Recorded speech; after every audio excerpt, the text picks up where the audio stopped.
Hi, friends. Greetings from Berlin and happy Monday. This is actually my third time recording this because somehow I seem to not getting my messages all together. So let's try. Third time. I hope it will work. So today I wanted to continue the topic of love relationships, and in particular, I wanted to focus on fear-based attachment. And I will explain to you in a minute with two examples of what I mean by it. And the reason why I wanted to talk about two examples is that this type of fear and worry and feelings seem to happen no matter how long the relationship has been, what type of relationship. And I'm talking in this particular instance about two relationships having the same worry. One is distance relationship and the other living together. Distance relationship starting only recently, living together over 10 years. And these are the two clients that I've been coaching recently. One of the things that they both wanted coaching on is attachment.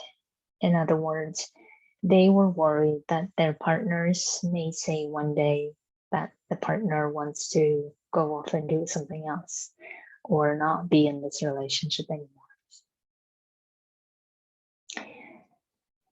In the distance relationship, it was a female client. In the living together relationship, it was a male client.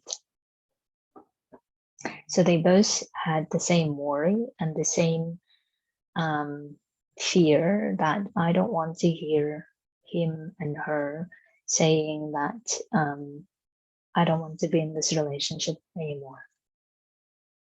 I fear hearing it, and I hope it will never happen.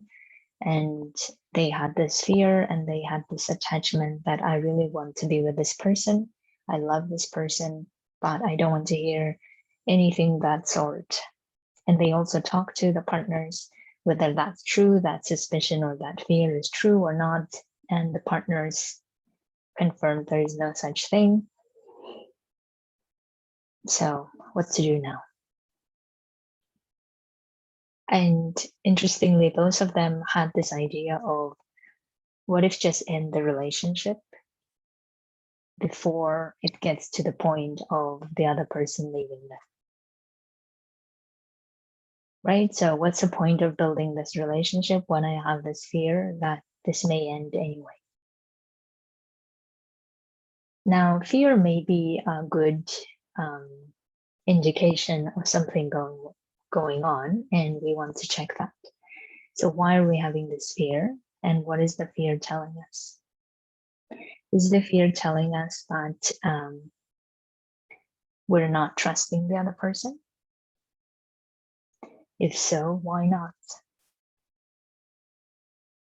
And whenever there's fear, I find that love somehow loses its space and trust does not exist anymore.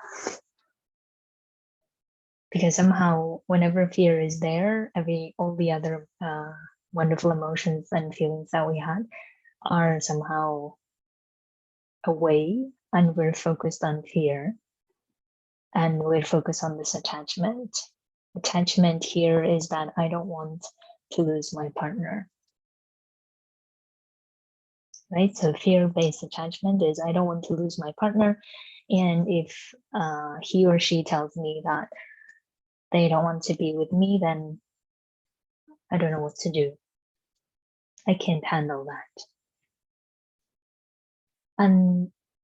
And we know it from a lot of ancient wisdoms that the more we are attached, the more we fear, and the more likely that we're going to do something to prove that fear to be true. Or we lose our inner peace, inner freedom to build relationship, but rather we're focused on something going wrong or being wrong. And we may actually perpetuate that habit. So instead of doing that,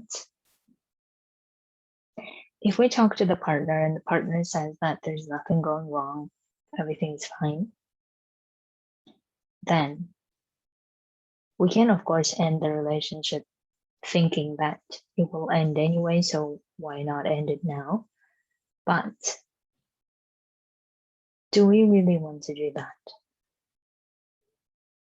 Do we really want to end it without any evidence to the contrary? Do we really want to end it because of fearing the worst and then creating the worst in that moment? Do we really want to end it in advance of eventually failing or thinking that we may fail, therefore we end it before even failing? I would argue not, because there is always an alternative of bringing the trust back, bringing the love back. And love actually has such a freeing power, I find. If we really love someone, we can continue loving that person, continue building relationship and trusting that person, trusting ourselves, and continue building that relationship, knowing and believing that the partner will tell us if something were to be happening, in which case then we will deal with it by letting the partner go. Because if we really love the partner, we want the partner to be happy, whether with us or without us. And that's all we can do. So the best replacement of fear and worry and attachment is love and trust.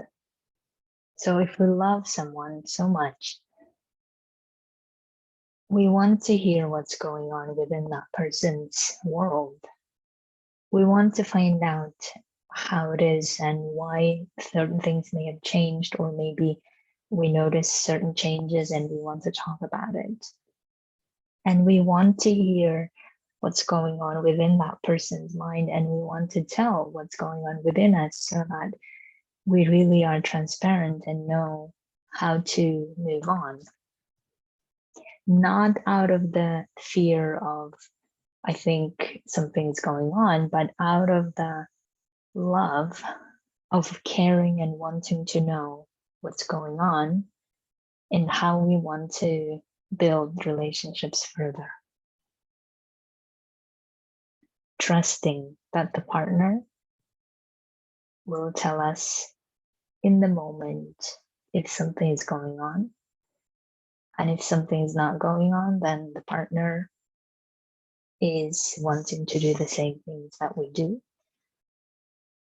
And therefore, fearing not wanting to hear anything or being attached to saying that I don't want to let the partner go sounds like we just want to put our head in the sand and not hear anything. But we know that they can't last. And therefore, it's rather, I think, we risk being disappointed, we risk being hurt if the partner in the end decides to tell us or decides to do something else. But until then, I rather keep trusting and building a relationship than keep struggling within myself about what not to do or how to deal with my own fears or own attachments, but rather letting go of that attachment and knowing that attachment can always be replaced by love and by trust. So whenever you're feeling this attachment, you know that you're constraining yourself within yourself. You know that you're feeling this feeling of your body is constraining. And whenever you notice that, you can ask yourself, how can I feel love? What could I do out of love? What could I do out of trust? Trusting myself, trusting the other person, And how can I build this relationship out of trust? And also knowing that you want the other person to be happy. And you can handle that out of love for the other person to be happy, and you can let go if that day comes. If not, you continue building that relationship. And therefore, I think there is no need to be attached, because that attachment is usually generating more fear and more constraint. And whenever we're constrained and acting from it, we don't really build relationships, but we rather try to fix it.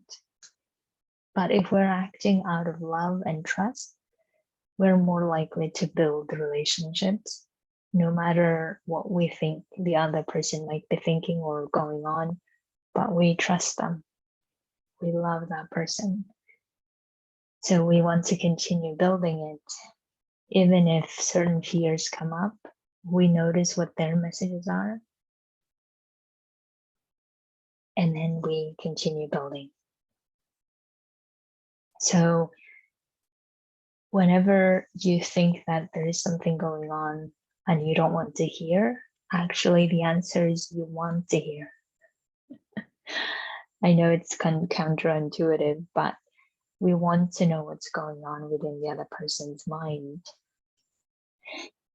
And that way we are more vulnerable, we're more transparent, we are likely to be hurt or possibly to be hurt, but we know that with our love, we can handle it. So that's why I want you to replace this attachment, this fear, with love, with trust,